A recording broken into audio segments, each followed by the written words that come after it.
يا نبي سلام عليك يا رسول سلام عليك. السلام عليكم ورحمة الله وبركاته.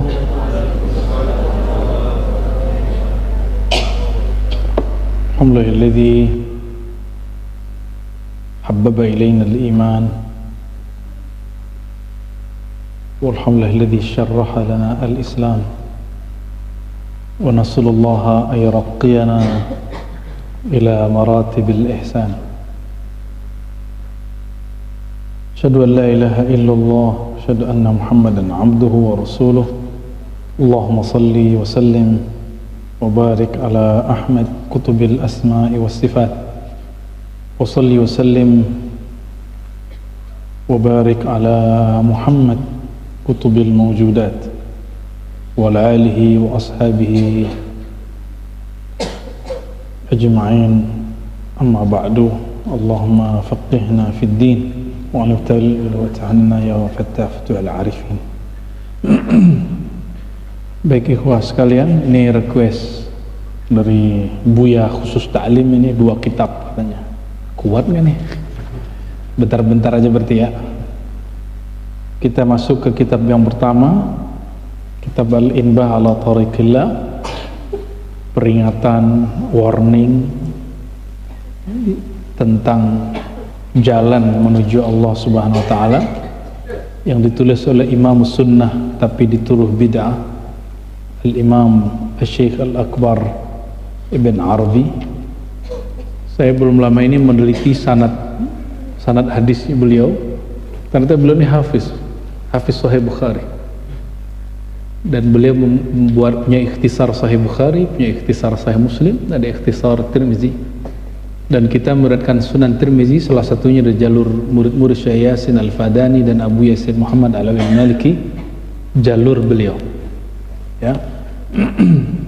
Dan kana minal mazlumin, beliau ini salah satu ulama yang terzalimi dengan tuduhan takfir, bid'ah dan lain sebagainya. Semoga yang menuduhnya Allah ampuni, dan kita yang ada ini diberi pengertian Allah SWT. Amin rabbal alamin. Terakhir kita tentang apa? Qalbul ayan. Sekarang itu. Oke.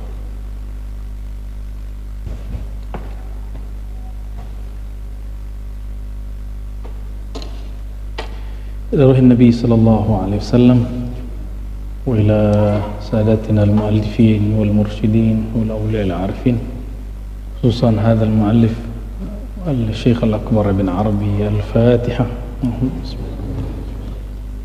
يا غنم يا نسين صراط المستقيم صراط الذين أنعمت عليهم غير المغضوب عليهم ولا الضالين.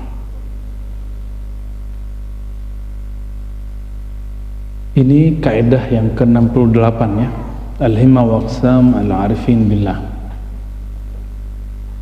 تفضل تقرأ لو سمحت أن تقرأ. بسم الله الرحمن الرحيم.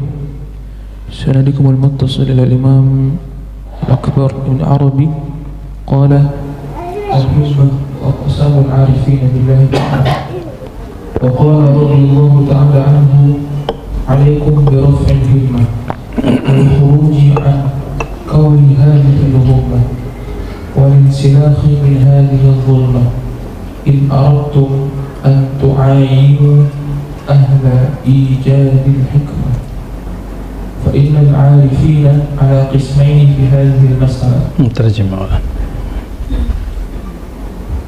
Imam Al-Akbar Ibn Arabi berkata, alaikum biraf'il himmah, hendaknya kalian itu memiliki himmah, semangat yang tinggi, dan keluar dari lingkaran kegalauan. Ghummah itu lawan dari himmah, yaitu kegalauan yang menyebabkan orang malas. Itu ghummah ya. Dan keluar dari kegelapan ini. Jika engkau menginginkan untuk alim mencapai tingkatan orang-orang yang mendapatkan hikmah. Ya, betul. Bismillahirrahmanirrahim. Di dalam ilmu tasawuf, saya ini bukan sufi. Antum harus tahu, sufi nggak begini tampilannya. Tapi kita berguru kepada para sufi. Kita alhamdulillah mempunyai sanad, ijazah, silsilah kepada para sufi. Alhamdulillah. Tapi kalau sufi itu kita tidak. Karena kita dapat ijazah dari guru-guru, ijazah kitabnya, zikirnya, bukan serta-merta kita menyebut diri kita sufi. Okay? Sufi itu laqab ali, ya, gelar yang sangat tinggi, yang sangat mulia. Man safa qalbuhu, orang yang qalbunya bersih, ya. Dan karena kita nggak pantas disebut sufi, kita sedang belajar memantaskan diri. Maka kalimatnya in aradtum an tu'ayinu ahla ijadil hikmah. Jika engkau ingin mendapatkan apa yang para sufi dapatkan, nah, pintunya adalah alaikum birraf'il himmah. Hendakkan tinggikan semangatmu. Jangan ngomong gini, udahlah ngaji fikih aja, itu namanya ghummah. Apa itu dia itu, ya? Orang nggak ngaji, ngebicara tasawuf, itu namanya ghummah. Orang nggak tinggi himmahnya. Kalau orang tinggi himmahnya nggak begitu. Nah, oleh karenanya himmah ini semangat, ya. Semangat harus tinggi. Kalau nggak kita mulai, kapan kita paham tasawufi? Ya. Tapi alhamdulillah kita dapat ijazah para sufi. Alhamdulillah lumayan banyak lah. Ya, tadi beberapa buya mengabarkan saya ada yang mempersoalkan tasawuf Ar-Razi. Ar-Razi nggak punya tasawuf. Saya hanya mengembangkan yang diajarkan guru-guru saya tentang nama ruh. Nama ruh ada dalam kitab Sadah Sufiyah. Kalau torikot yang mu'tabarah, misalnya kalau ente gak sulit nerima Ibn Arabi ini torikot mu'tabarah juga, torikot akbariyah.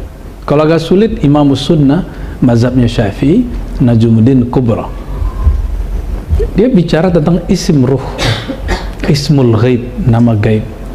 Itu bukan perkara baru.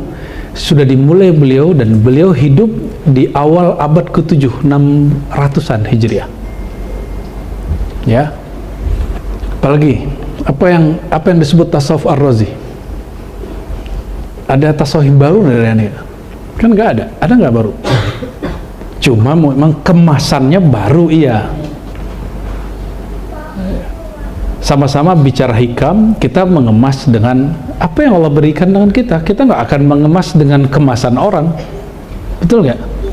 Kita pakai baju kita, jangan pakai baju orang. Baju orang namanya nyolong. Ya, pakai baju yang Allah berikan kepada kita itu. Dan bagi saya itu bagian dari raf'il himmah, ya. Ada yang mempertanyakan masalah saya nggak punya pesantren. Emang saya nggak punya pesantren? Bukan lulusan pesantren. Oh, tunggu dulu. Saya lulusan pesantren, bro. Kita terbitan pesantren. Namun ada yang pesantren informal, ada yang formal. Orang Betawi, orang Padang, itu pesantrennya nginep apa ngekos? Ngekos. Baru-baru belakangan ini orang Minang, orang Betawi punya pesantren, dulu dilanggar ngajinya. Seperti kiai yang masyhur di Jakarta, antum tahu siapa? Gurunya Zainuddin MZ, Kiai Syafi'i Azami. Itu nggak pernah nyantri seperti orang Jawa. Dia cuma ngaji kepada masyayikh, tiap malam ngaji ke sianu. Orang Padang sama, tradisinya begitu juga. Saya orang Padang, orang Minangkabau, tradisi kami sama. Saya dulu kalau habis maghrib, saya minta izin ke orang tua, saya ngaji sampai jam 2 malam. Bedanya saya nggak ngaji kitab fikih matan takrib kayak ente ngaji. Saya ngajinya matan kitab Al-Hikam, itu aja bedanya. Ya. Lo kok langsung ke situ? Ya suka-suka guruku dong. Guruku ngajar yang mana? Ya. guru saya buka kitab Hikam sama Ihya, dua itu aja. Kalau siang-siang saya baru ngaji kitab Syekh Al-Bakri, ya, Bakri Syata, I'anatut Talibin, yang merupakan pengarangnya guru dari kakeknya antum itu, Syekh Parabe, ya, Ibrahim Musa Parabe. Beliau menyebutkan di salah satu kitabnya tentang ilmu bayan, Syekhuna Umar Bakri, ketika menyebut Said Ahmad Zindahlan disebut Syekhu Masyayikhina, ya, karena beliau termasuk yang tua, ya. Kalau secara tahun mungkin ada yang persoalkan, mungkin lebih tepatnya Ahmad Khatib Al-Minangkabawi, wallahu a'lam bishawab. Tanya, Buya Yunal ini tamatan pesantren 7 tahun, Dawami pesantren juga, itu nginep di ngekos apa nginep? Apa tinggal di rumah? Tinggal di rumah. Orang Padang begitu menyantrinya. Ya, kita nggak nyantri kayak orang Banten, kayak orang Jawa. Bukan berarti ilmu kita beda, cuma tradisi kita yang beda. Ya, guru saya mentalkinkan zikir, mengajak bermubahasa, bermujadalah, ya, bermuzakarah, sama persis. Ya, bedanya orang Padang ini karena tidak diajarkan kitab pertamanya Adabut Ta'lim, jadi agak sedikit sama guru itu agak kurang ajar dikit lah. Maksud kurang ajar itu agak berani mendebat, ya. Bagi kita santri hebat itu, yang pinter itu yang bisa ngedebat, santri beradab bagi kita. Tapi belakangan kita lihat, oh ini ada kekurangannya nih, maka sekarang pesantren kita anjurkan ngajarin kitab Ta'limul Muta'allim, ya. Jadi kita nggak akan bermubahasah dengan orang yang meragukan kita, ya sudah, dia lihat saja hasilnya, toh bisa sama-sama baca kitab, no, ya kan. Masalah nyantri nggak nyantri, kok banyak temenku nyantri 7 tahun nggak bisa baca kitab, nambah lagi ngampus SAG malah tambah jadi masuk ke alam gaib, nggak bisa baca kitab, tamat pesantren kitabnya hilang, ya. Jadi nggak ada urusan dia tamatan pesantren mana, ya.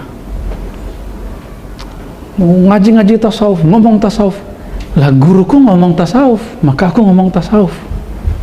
Kita kan hanya mengikuti guru kita. Guru kita ngikutin guru sebelumnya terus sampai kepada Sayyidina Rasulullah Sallallahu Alaihi. Emang para sahabat nyantri belajar matan takrib, belajar ujurumiyah?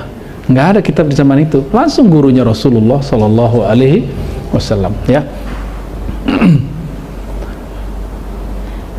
Wa qala radhiyallahu ta'ala anhu, jadi alaikum biraf'il himmah. Jadi ketika ada yang mematahkan kita untuk sesuatu, jangan langsung patah hati, ya, bergerak aja langsung.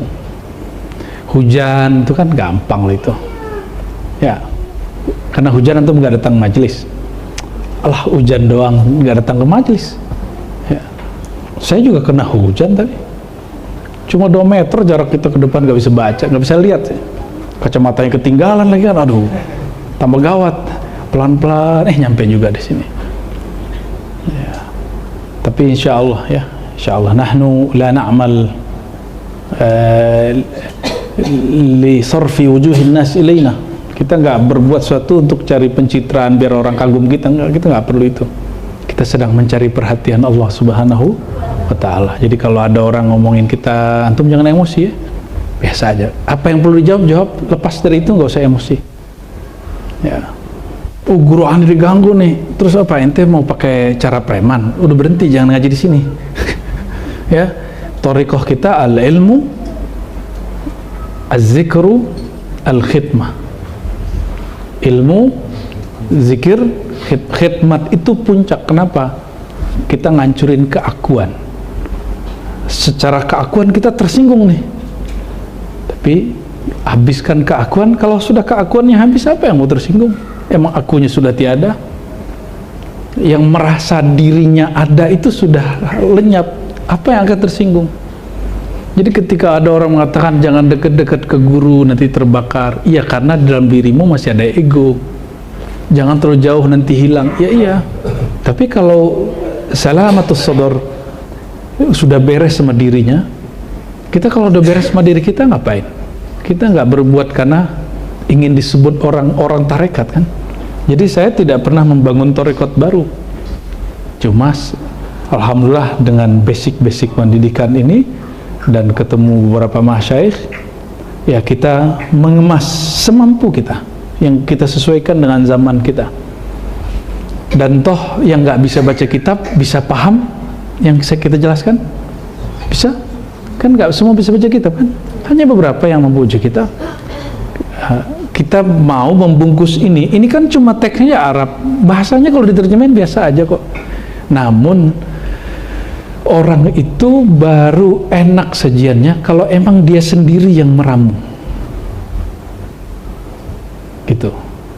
Kalau jual barang orang ya gimana cepat habis, tapi kalau kita jual barang kita bagus-bagusin walaupun hasilnya sedikit, tapi insya Allah itu ori ya, bersanad kepada Rasulullah Sallallahu Alaihi Wasallam ya.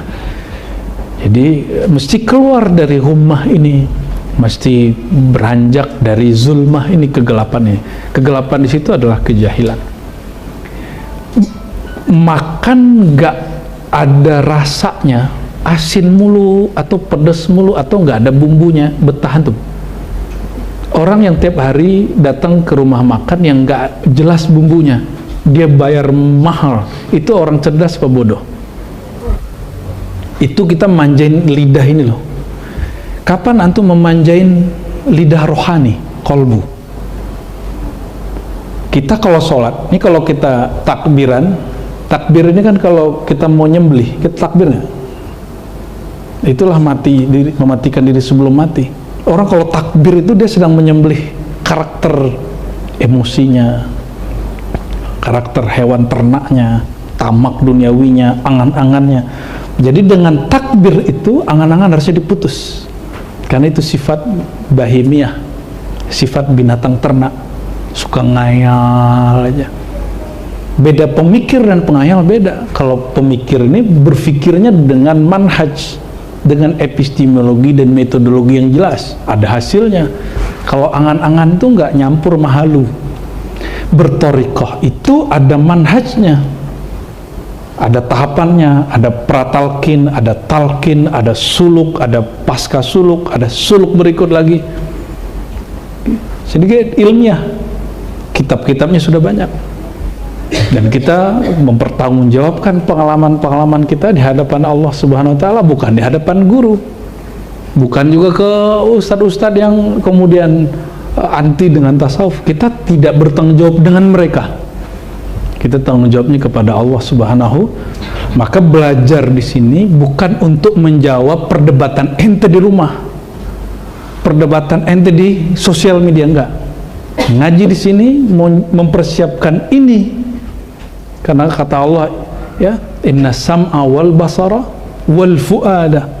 Sama, basar, pandangan, penglihatan, fuad, kolbu, semuanya mas'ulah, semua bakal ditanya, diminta bertanggungjawaban. Yang nanya siapa nanti?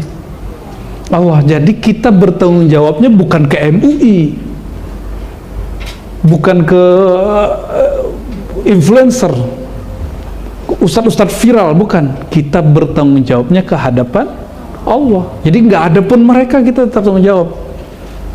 Itu sebabnya kita nggak mau zikir kecuali bersanad, ya, nggak mau ngaji kitab kecuali yang ada ijazah dari masyayikh. Itu sebenarnya ya. Ini bagian dari mempertahankan himmah ya, raf'ul himmah. Jadi kalau dipatahin, oh lo ngaji tasawuf, kalau kayak gitu benerin dulu sholat lo. Nah, itu tasawuf itu cara benerin sholat. Jadi kalau ditanya orang begitu, dipatahin orang begitu, jangan patah arang, ya kasih dia arang baru. Ya justru gitu bro, gue lagi benerin sholat gue katanya, biar kenal siapa yang disembah. Wih, kayak bener kan? Kira-kira begitu ya. Ada orang nggak ngakuin kita, emang kita perlu pengakuan dari dia? Ente perlu pengakuan dari makhluk nggak? Kita nggak perlu pengakuan dari mereka ya. Yang kita perlu pengakuan itu kita diakui nanti oleh Rasulullah SAW. Gimana Rasulullah mengakui, guru kita juga ngakuin. Dan kenapa saya ngajak antum masih suluk ke Sumatera? Karena mursyid-mursyid saya masih hidup. Seandainya Ar-Razi ini keliru, bid'ah, pasti mereka tegur. Dan antum sudah ketemu guru saya, ya kan? Guru dari guru saya ketemu juga kan. Nah, coba tanya diam-diam, ada kesesatan gak harus gitu? Tanyalah, nggak apa-apa itu. Karena kita ini tidak anti kritik, kita sangat terbuka dengan kritik manapun. Karena kita dididik dari kecil sampai S3 untuk siap dikritik, benar gak ya? Bahkan kami membayar untuk dikritik. Sekolah bayar gak? Kan bodoh itu kata orang yang nggak ngerti kan. Kalau himmahnya rendah kan dia berarti bodoh. Udah bayar, disuruh nulis, dikata-katain. Ya, itu orang yang kata-katain kita, itu dapat honor itu. Honornya dari SPP kita tuh. Ngeri kali itu. Kalau ente orangnya sangat pragmatis kan ngapain? Orang kampus tuh orang gila, pasti gitu. Ya udah, gila-gilaan lah kita tuh ya. Jadi nggak usah khawatir. Kita bukan sedang mencari perhatian makhluk, kita sedang mencari perhatian Allah SWT. Allahumma sholli ala sayyidina Muhammad. Ya, fadal. Fa innal 'arifin ala qismaini fi hadhihi al-mas'alah. Al-aktharuna ghayatuhum mutala'atul hikmah. Wal hikmatu la wujuda biha illa fil 'ilm. Fa innama yarju min al-'alim wa huwa maqamun 'abriyy. Ma ra'aytu shay'an umari, laysa umri. Hadha khata' matba'i. Maqam umari. Ma ra'aytu shay'an illa wa ra'aytu Allah ma'ahu. وهذا اشتراك في الرؤية والأقلون لا ترجم مولا. Maka para orang-orang yang arif billah dalam permasalahan itu terbagi kepada dua kelompok. Kebanyakan puncak dari mereka adalah mutala'atul hikmah, mutala'akan hikmah, menilik hikmah, menilik atau menilik bahasa lama tuh ya. Dari bahasa Arab itu tidak tolak ya. Dan hikmah itu tidak ada lagi kecuali dalam ilmu. Maka sesungguhnya yang diharapkan oleh orang alim itu adalah dari orang alim adalah maqam yang Sayyidina Umar bin Khattab radhiyallahu anhu. Maqam itu adalah tidaklah aku melihat sesuatu kecuali Allah, kecuali aku melihat Allah ketika melihat sesuatu itu. Maka ini adalah al-ishtirak fi ru'yah. Kebersamaan dalam momen. Terus Al-aqalluna wa humul muhaqqiqun ayanu asla wujudil hikmah thumma hadaru fa'ayanu al-hikmah kaifa tasri fil alami sarayana ruhi fil jasad. Ya, terjem.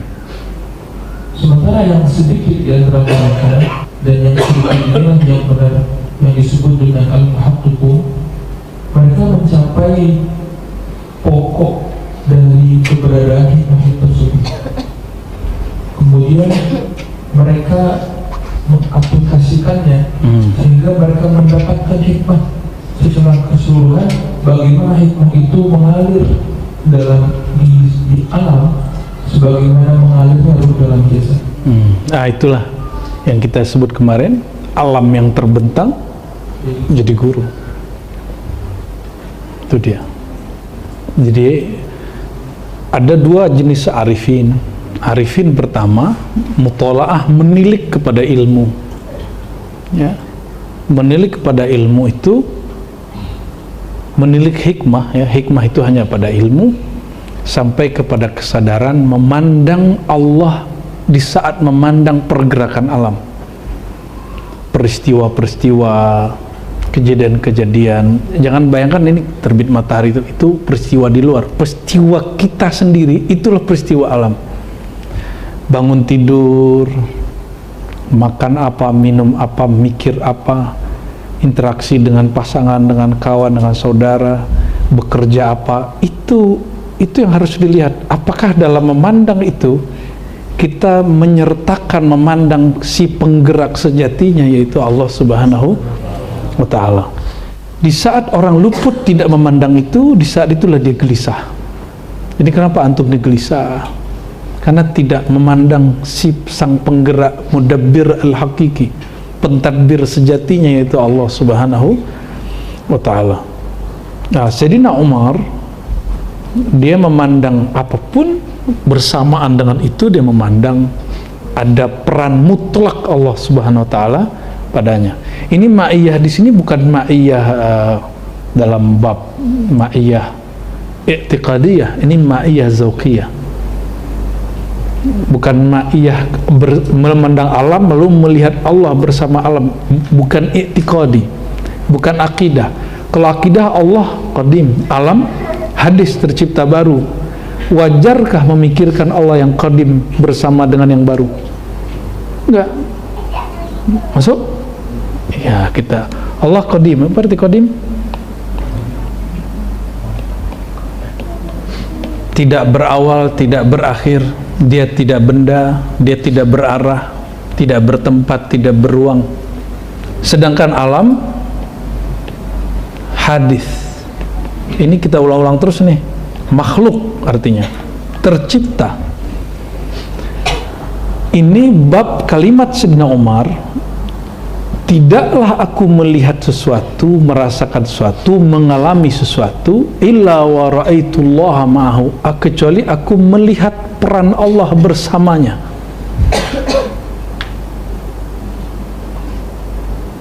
Kalau orang memandang Allah, masih kelihatan nggak alam? Kalau orang memandang Allah, masih kelihatan nggak alam? Enggak. Paham? Nyambung? Belum nyambung juga ini.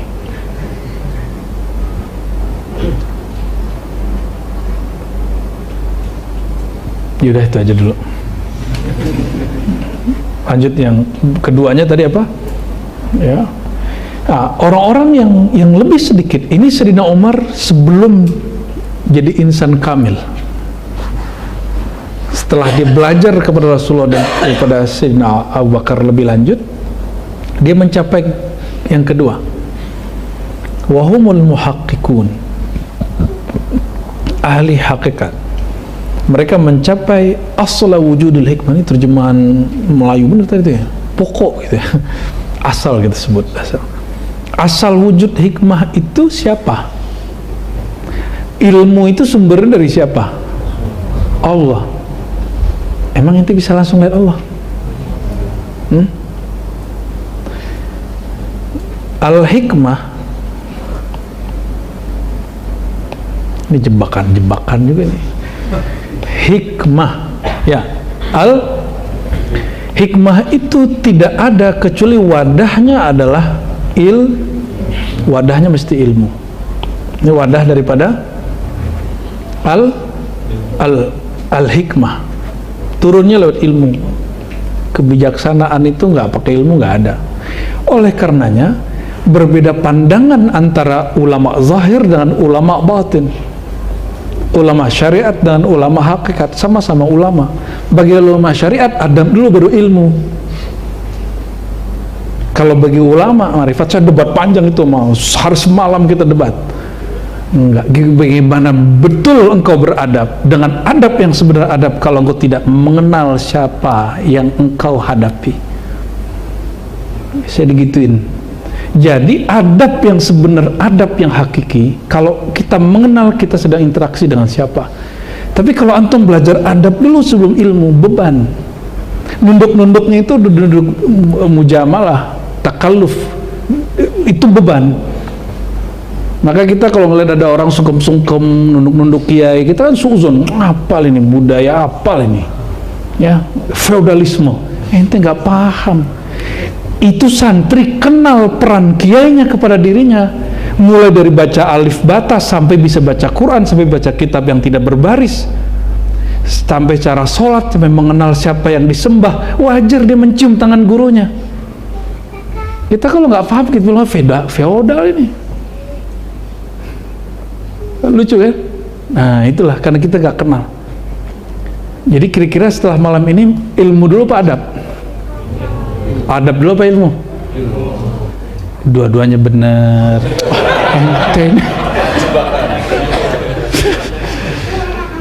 Kalau menurut ulama zahir, adab dulu baru sembari belajar ilmu, adabnya dipakai. Menurut ulama zahir. Tapi bagi ulama hakikat ini kan hitam putih. Bagaimana mungkin engkau beradab dengan adab yang sejati, yang hakiki, yang tidak berubah, tidak dibuat-buat, tidak ada paksaan, tidak ada sandiwara-sandiwaraan, kalau engkau tidak mengenal sedang berhadapan dengan siapa? Kalau kita udah kenal sama orangnya, walaupun dia jalan kaki, kita takzim. Ini giliran dia pakai mobil bagus, itu takzim, ya kan? Pengalaman aneh masuk ke kantor-kantor ya, kita pakai mobil biasa nih, nggak ditakzimi, padahal kita guru direkturnya di situ, ya kan? Itu gregetan juga tuh, cuma kan ujian kan, aduh, ujian tidak merasa diri alim kan, ya besok pakai mobil agak bagusan, baru mobil teman. Baru dia, ya silakan Pak, ya, baru dia hormat. Wajar, karena mereka memandang zahir. Kita dididik memandang keilmuan seseorang, ya. Maka siapapun yang berilmu walaupun beda faham sama kita azim. Oke? Itu manhaj ribat. Maka yang manhaj pertama thariqah kita al ilmu. Jadi antum wajib takzim dengan siapapun orang alim, walaupun beda faham sama aneh. Boleh, ya. Emang kita harus maksa orang sama dengan kita kan nggak boleh. Walaupun dia bilang Rozi sesat, nggak apa-apa. Yang penting itu jangan terganggu aja. Kalau dia melihat, dia berilmu, hormati. Sekedar menghormati, susahnya apa? Emang kita rugi kalau kita hormatin musuh kita sendiri? Orang berilmu kita hormati, rugi nggak? Siapa tahu ada kebenaran dalam dirinya. Inilah yang disebut summa al-muhaqqiqun itu apa? Mereka mencapai hikmah kaifa tasrifil alam sarayanur ruh fil jasad. Bagian dari alam itu adalah teman dan kawan dan lawan, semuanya alam. Siapa tahu kita mendapatkan al-haq bukan pada kawan, tapi pada teman. Mungkin malu-malu nyampein. Maka kita izinin nih ya, Datuk Dodo nih bikin torikot emperan, torikot syaitonia kata dia. Ya. Itu nyetan-nyetanin orang katanya, biar nafsiahnya copot. Gaya bener ente. Tambah nafsiah kali ya. Oleh karenanya Al-Imam Syafi'i mengatakan, tidaklah aku berdebat dengan seorang, majadaltu ahadan illa wa atamanna al-haq yajri fi lisani, kecuali aku berharap ada kebenaran ngalir dari lidah dia, padahal itu musuh intelektual dia. Ya, itu barulah disebut ente bukan orang yang nafsiyah, orang yang ruhiyah, bisa melihat kebenaran bukan dari casingnya, tapi dari objek barang yang dibawa. Ya, udah bisa begitu belum? Udah belum? Sudahlah. يا حبيب سلام عليك صلوات الله عليك